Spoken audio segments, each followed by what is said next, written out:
Hi, இன்னைக்கு episode வந்து பார்த்துருப்பீங்க. நேத்தோட நைட்டோட கண்டினியூட்டி தான் அடுத்தும் போட்டிருந்தாங்க. ஸோ இன்றைக்கி மார்னிங் ஒன்றும் அப்படி ஒன்றும் நடக்கலை. பெஸ்ட்டு கூட ஓகே தான். ஒஸ்ட்டு வந்து இன்னும் 2 பேர் இருந்தானுங்க.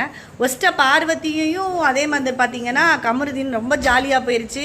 இன்றைக்கி வந்து குதூகலமாக தான் அவனுங்க இருப்பானுங்க. கழுவி அந்த ஜெயிலுக்குள்ளே ஊற்றிக்கிட்டு இருக்கானுங்க.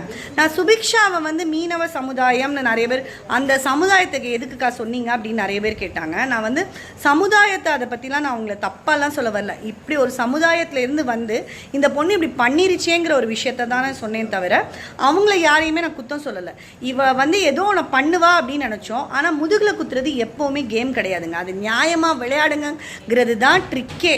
ஸோ எப்படிலாம் நீங்கள் சாக்ரிஃபைஸ் பண்ணி வர போகிறீங்க, என்னெல்லாம் அதை சுற்றி பார்க்க போகிறீங்கிறது தான். தனக்குன்னு மட்டும் இருந்தால் இங்கே வாழ்க்கையே கிடையாது.